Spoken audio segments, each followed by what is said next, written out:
magkakaroon nga po pala kami ng Enhanced Monitoring of Police Overall Wellness or yung tinatawag na IMPAW this coming week guys. Kaya nandito po ako ngayon sa Medical City para po magpakuha ng laboratory. Dahil nga kailangan namin yun guys doon pagka once na pumunta sila dito yung mag-check or magmo-monitor ng aming health.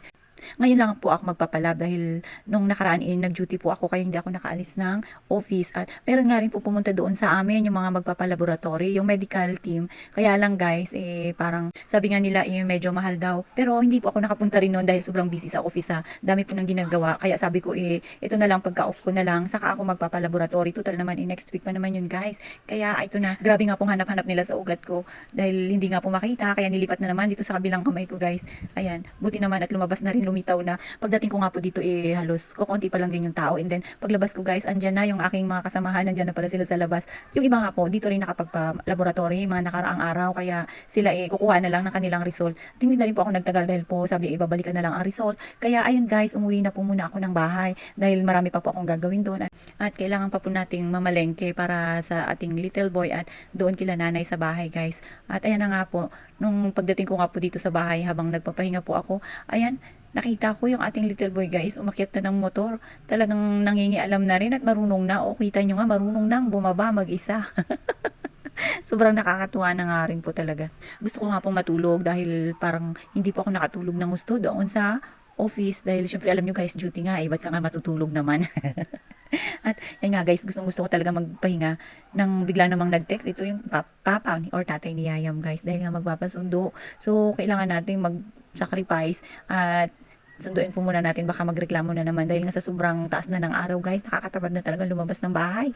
At buti na nga lang, napakalapit lang nito sa atin. Parang wala pang 5 minutes guys, dito na tayo sa kalsada. Pero nung nag-aantay tayo dito guys, medyo matagal-tagal na antay natin. Buti na nga lang, hindi na inabot ng 2 oras.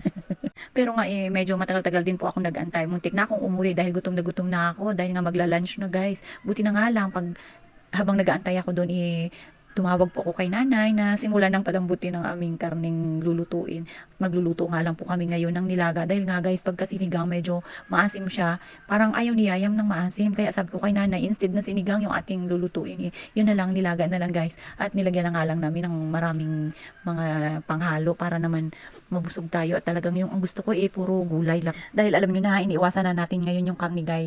More on gulay-gulay na lang tayo, isda ganon, kakain man tayo ng karni guys. Yun na lang chicken at siguro kung halimbawa na may pork, pwede naman din. Basta sabaw lang na may maraming gulay, okay na yun guys. Dahil nga gusto ko maging healthy na rin yung ating katawan. Dahil ayoko pag magkasakit, medyo hindi pa nararapat guys sa ating edad na magkaroon ng sakit, di ba? So kailangan ilagi tayong malakas. Kaya ayan, naisipan na natin na regular na magsumba. Wow, talaga naman. Syempre guys, kailangan natin na lagi tayong nagpapapawis para naman iwas sakit at maging malakas tayo sa araw-araw. Syempre araw-araw tayo umalis ng bahay, araw-araw tayo nagtatrabaho. Kailangan araw-araw din tayong malakas.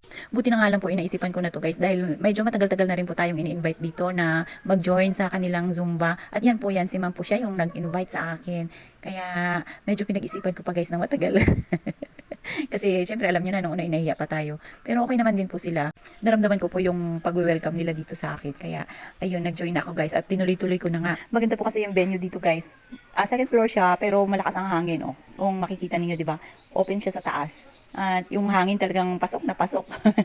Wala ang hangin at talagang napakasarap habang nagsusumba kami diyan Presko guys at walang padaan-daan talagang. Dire-diretso po talaga yung aming sayaw diyan guys dahil nga 1 hour lang yan at kailangan isulitin natin at sayang naman ang 1 oras kung hindi tayo pagpapawisan. Pero pwede rin naman po doon sa mga housewife na walang time magsumba or hindi makapunta sa ganito sa may mga venue na pagsusumbahan guys pwede naman din po sa bahay dahil syempre pwede tayo manood sa TV, sa mga TV natin, makisabay-sabay lang tayo doon sa mga tugtog or sa gawain pa lang sa buong bahay natin. Talaga namang sulit na sulit, talagang pagpapawisan na tayo. Pero dapat po talaga yun guys, lagi po tayong pinapawisan para kahit pa paano lumabas naman yung mga masasamang hangin. Yung mga magkaroon tayo ng malakas na katawan sa araw-araw, yun po talaga yung aim natin guys dahil hindi pwedeng pahina-hina, kailangan maging malakas para makakayod or makapagtrabaho tayo ng maigi guys sa araw-araw.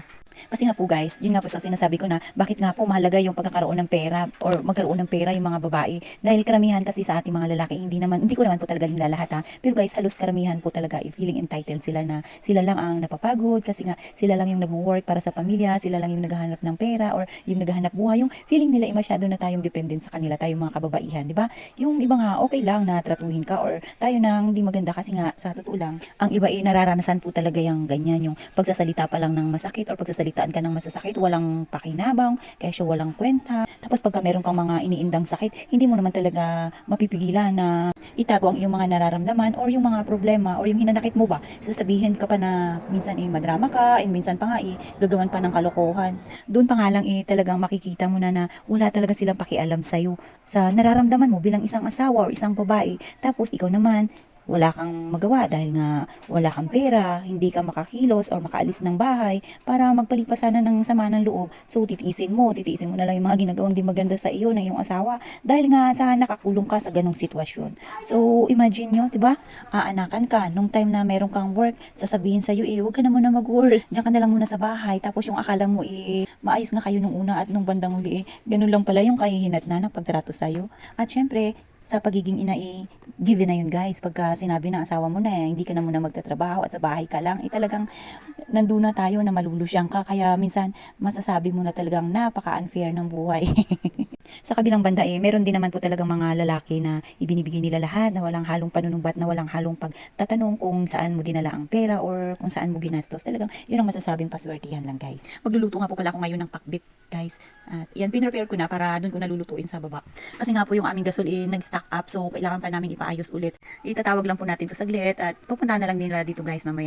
Buti na nga lang po mayroong umiikot na nagtitinda ng gulay, kaya hindi na po ako nakapunta doon sa talipapa para mamili. Buti na nga lang po medyo marami yung kaming nabili ko, kaya ayan, hinati ko na nga lang po para sa aming nilaga at sa aming gulay na pakbit. Dahil nga po weekend ngayon, kaya natulungan ko si nanay dito sa gawaing bahay guys. So kailangan ilinisan muna natin to bago tayo pupunta doon sa baba para magluto. Habang si nanay po naglalaba at si Yayam busy-busy sa panonood niya doon sa kanyang kwarto guys. Sinimulan ko na nga po magluto para makakain kami ng mas maaga dahil nga magpapagrass cut kami guys, and inaantay din po namin, magpapagupit din po si Yayam at ito yung apo ni nanay. Kaya sabi ko nga kay nanay, magluluto po muna ako dahil nga hindi kami makapagluto doon sa taas, kaya dito po kami nagluto sa baba. So ayan guys, buti na nga lang meron kaming lutuan dito sa baba para kahit papaano kapag nauubusan kami ng gasol or nasisira, ayan, meron pang alternate kami guys. Bumili na nga lang po doon sa labas ng gas para dito sa aming grass cutter guys, dahil kami na nga rin po yung mag-grass cut dito sa paligid. Mabilis po kasi taasan ng mga damo, kaya kailangan laging i-maintain kasi nga guys yung lamok talagang nandyan lang yan palagi nag-aabang ng mga matataguan nila sa paligid. Kaya pagka once na nagsilakihan konti, ginagrass cut na namin yan guys para naman kahit pa paano maging malinis naman dito dahil nga po may baby kami, kailangan malinis. At mga nakaraan po kasi talagang grabe ang dengue dito sa amin. Kaya kailangan iingat-ingat po lalo na sa mga bata.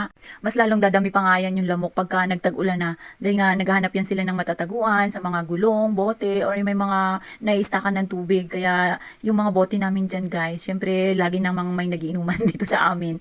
Tinatapon ko na kaagad yan. Yung mga pwedeng ibenta, nilalagay ko yan sa sako para alam nyo na, hindi naman tayo mayaman. Kaya kailangan lang din natin ng konting diskarte para alam nyo na makadagdag sa ating pang-araw-araw na kailangan dito sa bahay. After ko nga po magluto ng ulam, kumuha na nga rin po ako ng kangkong dahil maraming nagsitubukan dito guys sa loob ng bakod namin. So sayang pa rin ito, bago nga i-grass cut or linisin or damuhin, kailangan natin kumuha muna dito. Hindi pwedeng hindi tayo makakuha guys. At yan, habang nandito nga tayo sa gitna, nag-join na rin ito si Yayam. Yan ang gusto niya guys, pero ang kanya gustong hawakan ng gunting at talagang makikisali rin dito sa atin sa gitna.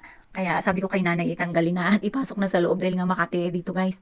Hindi nga po nagtagal, dumating na rin yung kapatid ko, kasama niya yung kanyang anak na si Tukoy. Kaya ayan guys, nagpapaservice na nga lang din po kami pagka every time na magpapagupit si Yayam, dahil alam nyo na mahirap nang umalis ng bahay or magbitbit ng bata pagka ganito kabigat.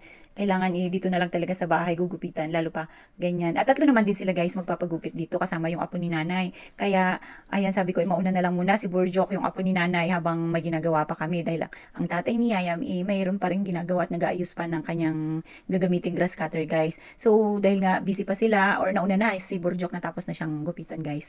Ito na, sumunod na si Yayam dahil ang kapatid ko meron pa ring lakad mamaya-maya dahil namamasada po yan siya. At yan, sideline yan na lang rin yan. Sa panahon ngayon talagang dapat meron kang sideline. Huwag kang umasa sa isang trabaho mo lang. Sa dami ba naman ng mga bilihin, ng gastusin. So, kailangan talagang madiskarte lang po sa buhay, no?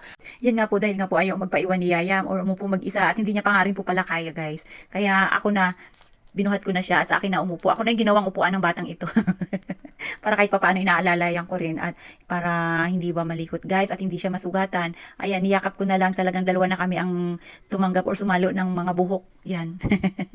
Buti na nga lang po hindi siya umiyak. Talagang sanay na siya pagka si Tito Chok niya yung naggugupit sa kanya. Unlike guys, pagka doon pumupunta kami sa barbershop, dati, umiiyak po yan siya. Grabe iyak niya kasi nga po siguro minsan niya lang makita yung tao, yung gumugupit, tapos meron pa mga nakatingin sa kanya or mga nanonood. Kaya ganun, umiiyak siya. Hindi siya sanay na may mga ibang taong nakapalibot sa kanya. Medyo inaantok na nga po kasi ito guys. Inantay na lang namin talaga na dumating ito si Chok para magupitan itong little boy na to dahil nga po maaga pa siyang gumising kanina at naglaro. Pagka ganun po kasi pagka may mga yung katabi niya na maagang gumigising guys, mabilis po kasi yung pakiramdam niya. Maaga rin siyang gumigising at yun walang iba kundi maglaro at magsusunod bubuntot-buntot sa iyo. Syempre pagka ganun guys, hindi ka makakagawa ng mga gawain. Kaya inuupin ko na kaagad yung TV para makapanood siya at maaliw rin naman. Sa buhay po talaga natin, kailangan din talaga natin magkaroon ng other income or mga sideline guys dahil nga hindi mo rin talaga masabi. Minsan may mga gusto tayo na hindi natin mabili or biglang pangangailangan na wala tayong hawak kaya kailangan talaga madiskarte tayo sa buhay. Ito guys, yung kapatid ko talagang bilib na bilib ako dito. Hindi nga po yan siya nakapag-aral. Magkaroon lang tayo ng diskarte, respeto sa sarili at sa kapwa natin.